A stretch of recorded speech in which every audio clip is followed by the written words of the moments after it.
Hey y'all, welcome back. Taking y'all out to the garden today. Not the tunnel, but just our regular family garden in front of the greenhouse. I wanted to just do a quick little update, a little garden tour. It's been a couple weeks or so since I last did that. And the last couple videos I feel like have been in the tunnel, so I haven't really showed you much about what's going on out here in the garden.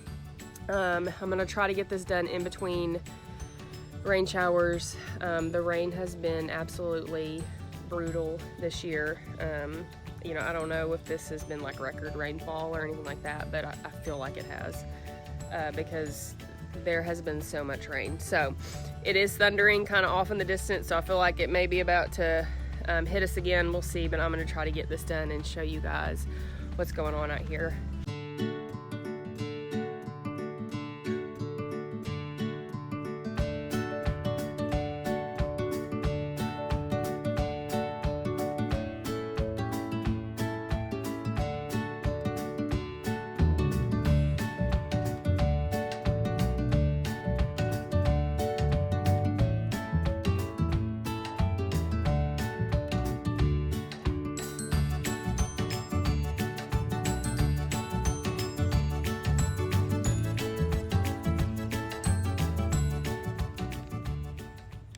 So this will be my second official garden tour, I guess. The first time I posted, or I filmed one and I posted, I was like, I feel silly, like just walking people around my garden, and I'm like, nobody's gonna want to watch this.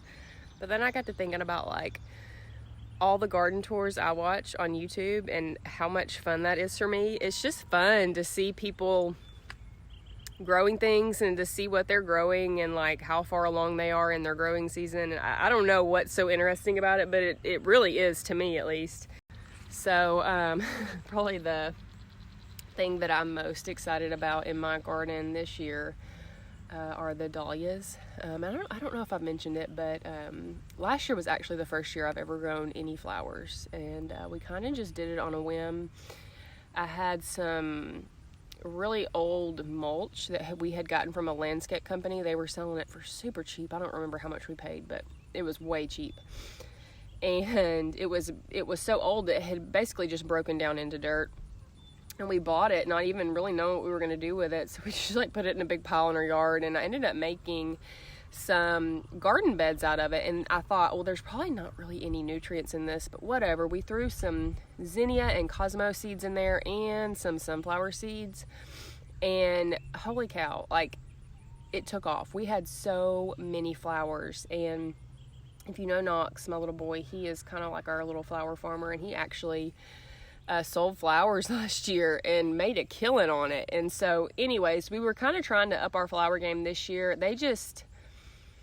I don't know, man. They brought me so much joy. Of course, they brought Knox joy because he made some dang good money off of it. But I don't know, just coming out here and looking at the flowers and all the new flowers that bloomed and all the different colors and seeing all the pollinators and whatnot that it brought to the garden, it was just fun. It just brought me a lot of joy. And so this year we're going to try some new varieties, and last year got to looking through Instagram and saw all the dahlias and how just stinking awesome they were and how beautiful they were. And so I had bought, I can't remember if I bought 2 or 3 tubers from Muddy Acres Flower Farm, and I want to say she's from Michigan, and she's a big flower farmer, and she has some really pretty varieties.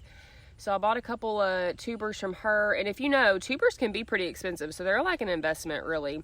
You can save them year after year and they'll multiply, but buying a tuber can be pretty expensive. And so I bought 2 or 3 from her, and then I picked up like a pack from Walmart that weren't necessarily any special variety, but thought, well, we'll throw those in there. So anyways, this is my little Dahlia Patch, if you will. I honestly don't remember what variety I put where. But once they bloom, obviously I'll know what they are. But I think this one here is going to be the first guy to bloom. Really excited about that. I did go in and pinched off these, except this one. So you can see this tall one up front that's going to be the first to bloom. I did not pinch that one off because it just got ahead of me, and now I can't bring myself to do it because we're so close. We are so close. Everything else I pinched off, so you see it's a bit shorter. It'll probably produce better flowers, probably more flowers. So really excited about that. I did have a little bit of issue. Like I said just a minute ago, we have had so much rain. I mean, it has just been unreal. From what I understand, dahlias don't like a whole lot of moisture. They like their ground to be maybe a little more on the drier side, and so that's what I understand. Correct me if I'm wrong.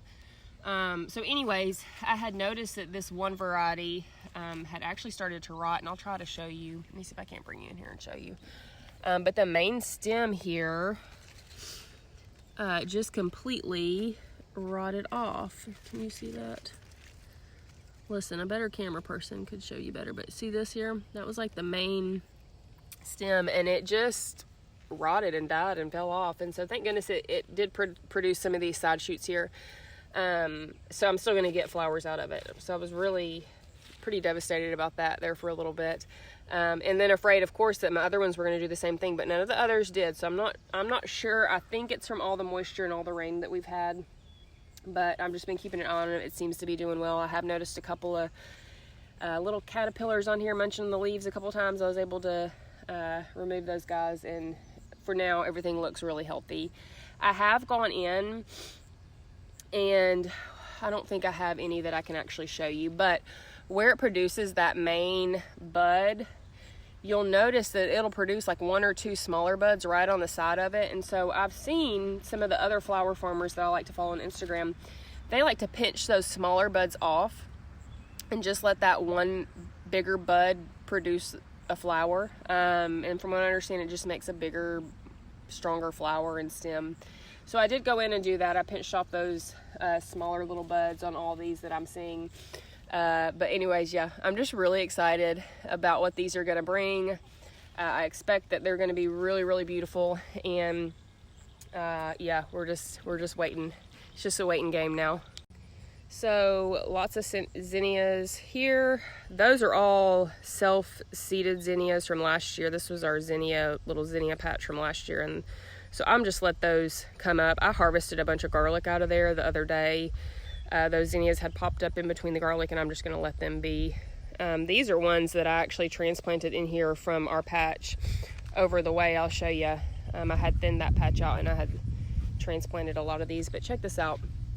So this is called Nigella, and let's see if I can find one of the little, well, I don't know that it's got any flowers. It produced a really pretty, just kind of like whimsical little flower. Oh, I wish I had one to show you. Well, here's a tiny one. They were a bit bigger than this. Let me see if I can get this guy and show you that guy there. So I don't know if you can see that very well, but just these cute little delicate flowers. They were like blue and white and whatnot. But now I've got all these little seed pods. Aren't those neat? I assume that's what that is a little seed pod.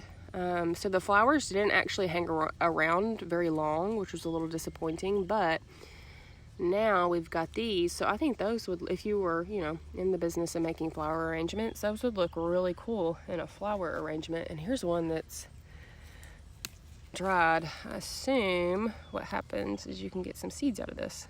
So check this out. I'm sweating. It is humid out here. If you'll bust open these little pods, there's all your little seeds in there. Isn't that cool? So I will probably save some of these. That's really cool. Free seeds.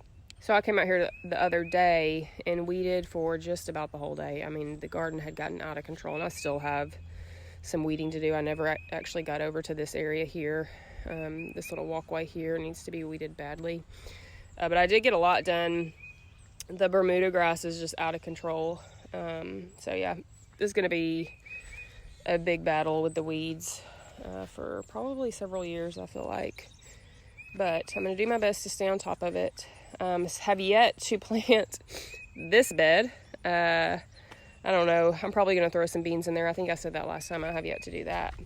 I got a bunch of patty pan squash down here. This is the first time I've ever grown this variety. It took quite a while to get some fruits going here, but finally, since the last couple days or so, I'm noticing these little patty pans coming on here. So I think we'll be good. You see the rain is just being brutal, snapping a lot of my branches and things. Have noticed a few squash bugs.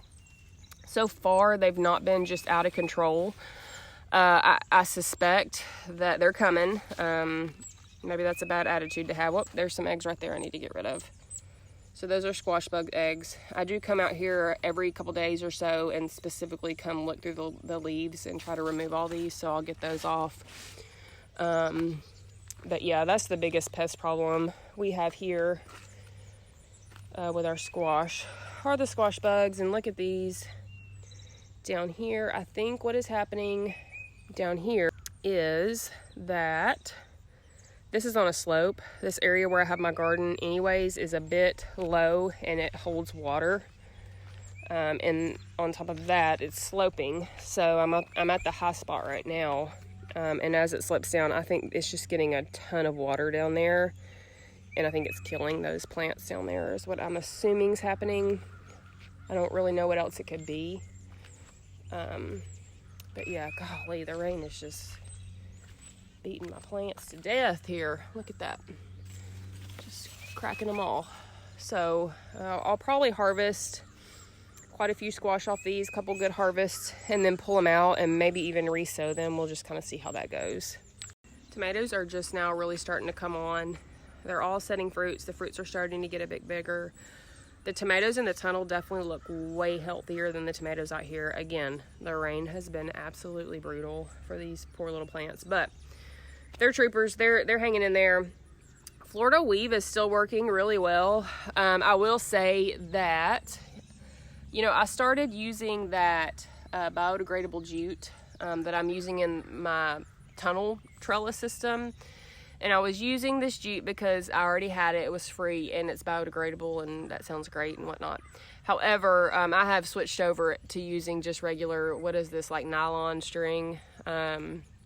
This jute, I've noticed as it gets wet and weathered, it starts to stretch out and it really doesn't give a lot of support to my plants. So I'd have to say I can't really recommend using the jute in an outdoor setting in terms of like the Florida weave.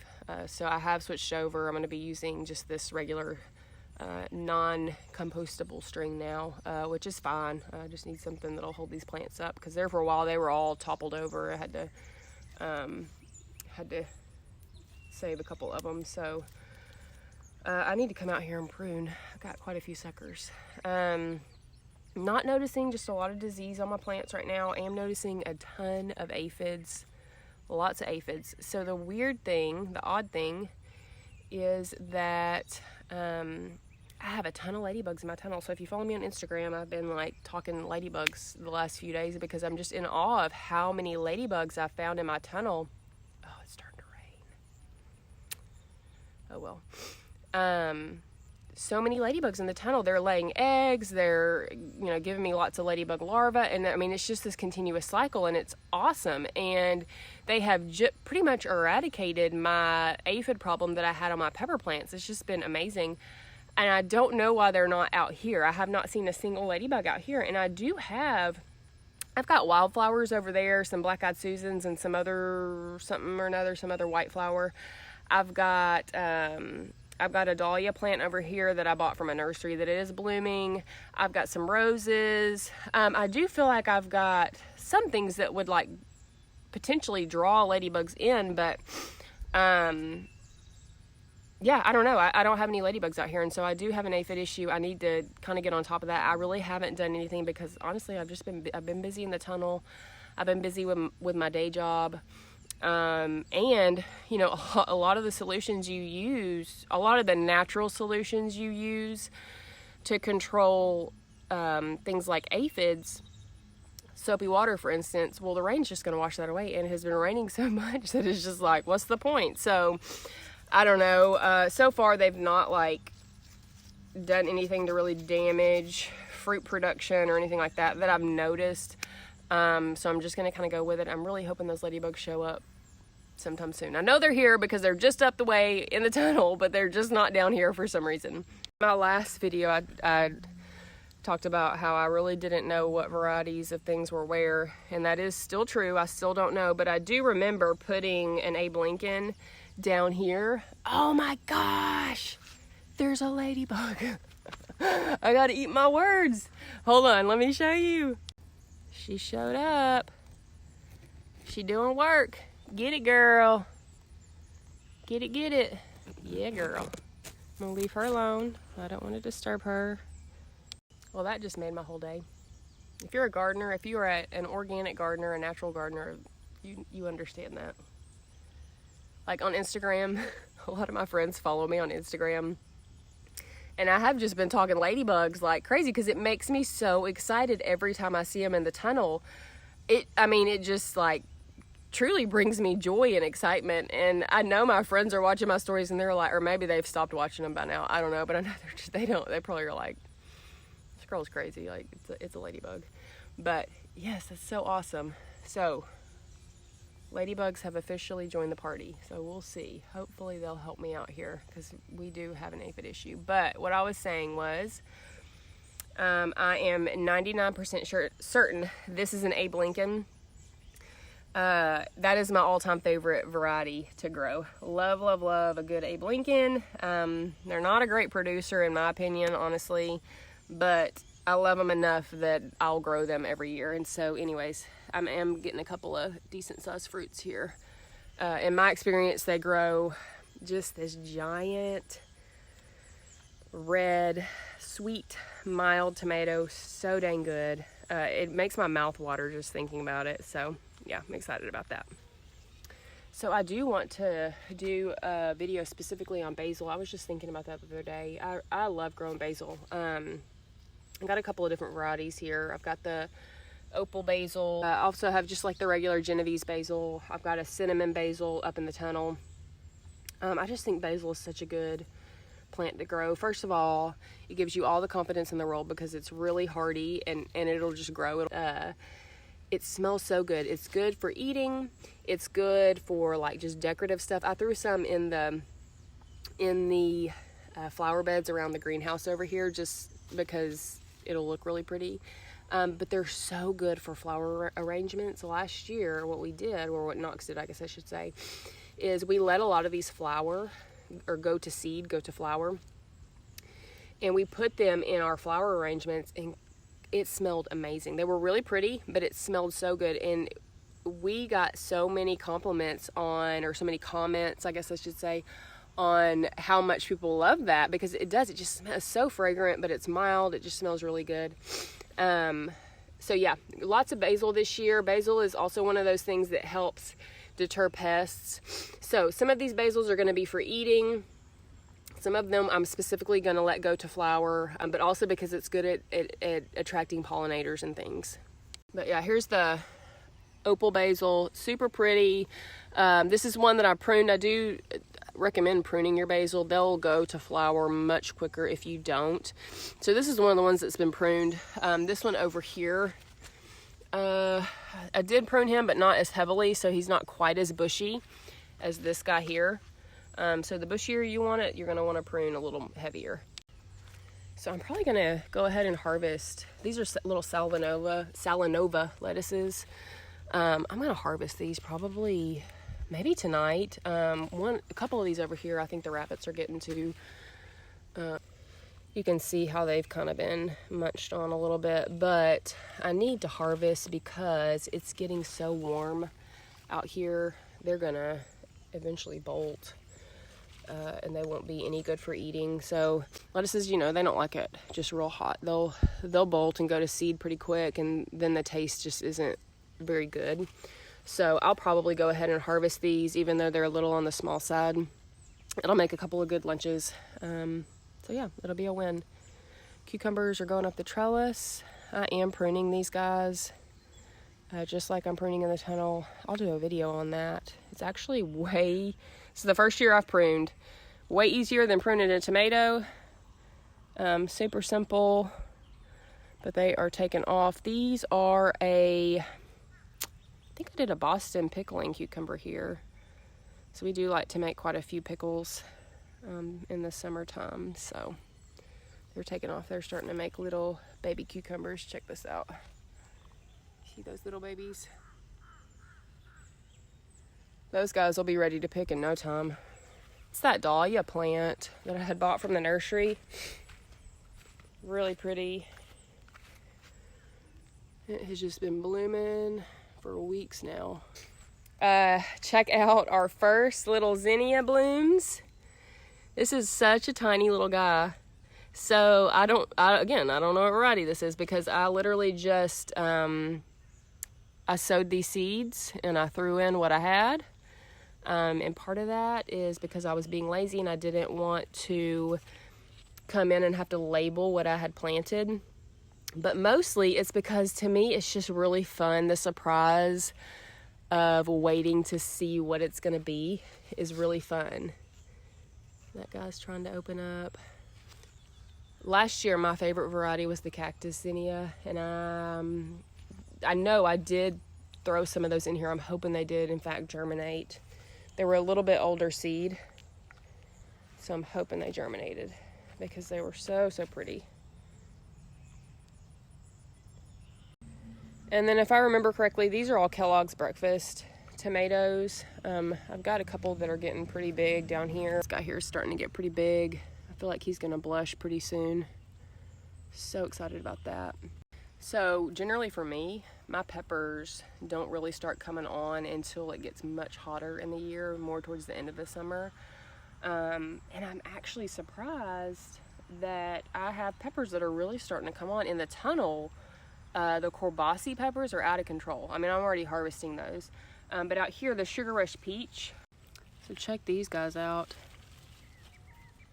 I mean, they are just really starting to come on, which is crazy because I grew these last year and it was literally the end of the summer before they ever produce fruit. And peppers generally don't like it really wet. And so, first of all, I'm surprised because this is just not typical for me to have a plant that produces peppers so early in the season. But also because it's been so wet, but they're just, they're doing well. The ones down here, I haven't noticed any peppers just yet, but these Sugar Rush Peaches are coming on now. So funny story and a little bit of a PSA is last year I harvested a ton of shishitos and a ton of the Sugar Rush Peach, and was freezing them. I was dicing them and freezing them to use through their winter. And I'm not sure why it didn't dawn on me that when you dice a hot pepper, shishito's not hot, but Sugar Rush Peach is. When you dice a hot pepper, the oils of those peppers can get on your skin, and it hurts, it burns. And for hours, I diced peppers, and all of a sudden my hands started burning, and holy cow, it was miserable. What happens is the oils of the pepper it gets in your pores, and it burns. Oh, it burns, and you can't wash it out. You can't do anything. I was Googling all sorts of solutions, and it burned for about 24 hours. But I was dipping my hands in milk and holding them in milk. I was putting them under cold water. I was scrubbing with Dawn dish soap to try to draw the oil out. What else did I do? I'd read that like using abrasive, I was desperate. It was so painful. Use like an abrasive brush and just scrub the crap out of your skin because it'll like get in the pores. Don't do that. It does not work, and it hurts even more because then you just rubbed your skin raw.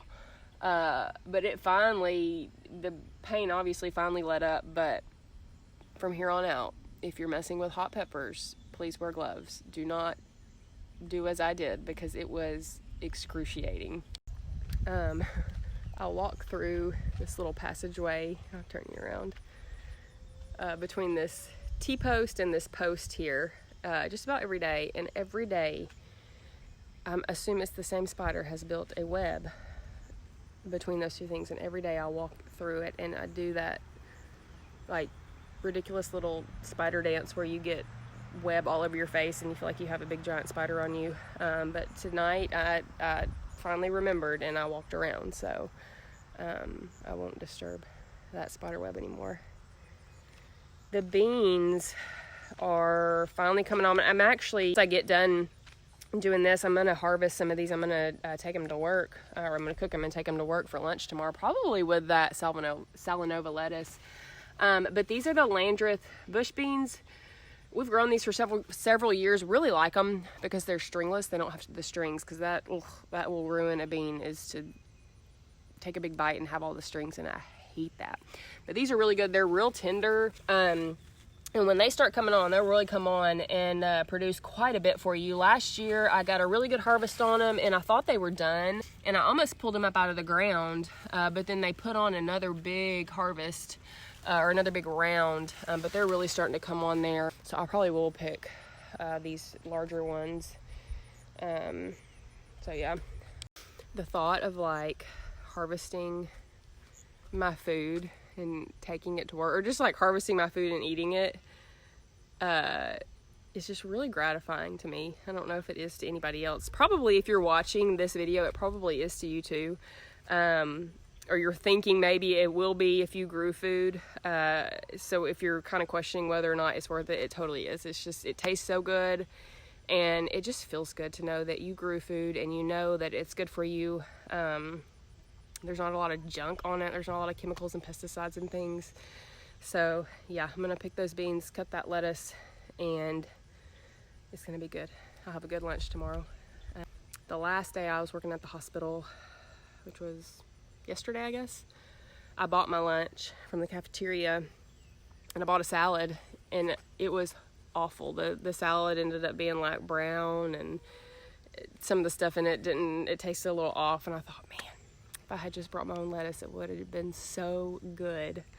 So the battle with the rabbits is still on. I have yet to put up any sort of fencing down here on the lower part of the fence to battle the rabbits, so I really can't complain because I haven't done anything to fix the problem. They ate all of my sunflowers. I had sunflowers all in this bed here behind me.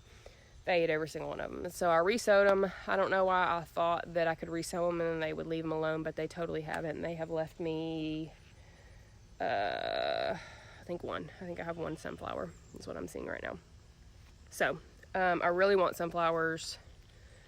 I need to get out here and get my booty in gear and put up some fencing or some netting, or so. Actually, I think we do have some netting that I could probably put up on the lower half and just resow those sunflowers and actually get some sunflowers. They did the same thing with my cosmos. I had right here along with the beans, all on this side of the beans, I had cosmos planted, and they ate every single one of those. So dang rabbits.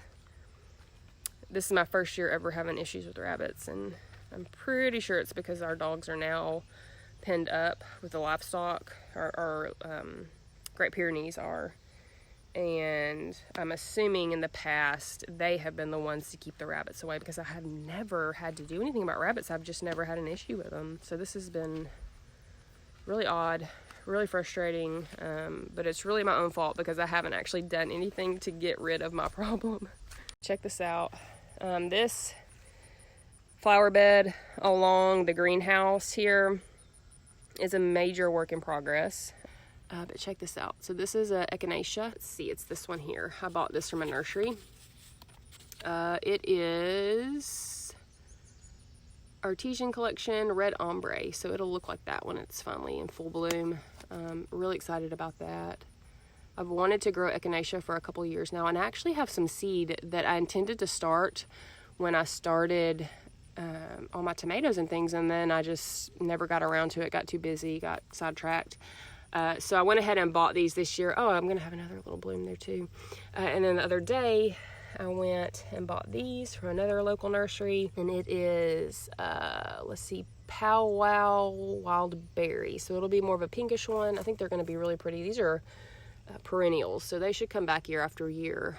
That's with a little oregano there. I do want to show you, also from that nursery, I got 2 butterfly bushes, one there, and then I put one on the other side, the other corner. You know, I want it to be really pretty out here, and just be a nice space to enjoy.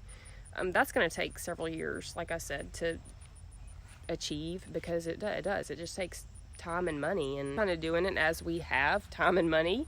But I want it to be beautiful, but I also want it to be really functional. And so I did the echinacea, I did the butterfly bushes, because those should help attract pollinators, which will in turn help the garden. There's no telling what Boomer's barking at. Which also in turn, you know, is just really pretty. It produces pretty blooms, it attracts pretty insects. So yeah, it's definitely like a thought out process. And I think when I can finally achieve what I have going on in my mind, it'll be really worth it, but it's just going to take some time. So like I said earlier, I did just kind of decorate with some of the basils I had. So I did put 2 of the opal basils in there the other day. Those little guys I got from my grandma's house when she moved here and sold her house in Georgia. I got to go through and pick out some things, and so I picked out those little guys. I think they fit right in here. This is a little rose bush. It put on a whole bunch of blooms, or a whole bunch of flowers, and it's about to bloom again, so that should be really pretty. That is eucalyptus from Jill at Whispering Willow. Smells so amazing, and it has taken off. When I got it from her, it was probably just like, I don't know, this tall or so, and it has just absolutely taken off. She gave me another one, and I put it over here. It was just kind of an afterthought. I didn't really know where I wanted it, and so I planted it in here with this oregano, and the smell of these two together is like, I wish this was smell-o-vision. It just smells so good. Oregano and eucalyptus, remember that. And next time you have either one, plant them together, because it smells so good. Okay, y'all, it is starting to get somewhat late. It doesn't feel like it because the sun's staying out longer, but I gotta go in and eat dinner with my family. Actually, there's my in-laws coming down the driveway. So I guess they're coming for a visit. I hope this was enjoyable. I always like watching other people's garden tours, so maybe this was enjoyable for you. I'm sweating like crazy, and I will catch y'all next time.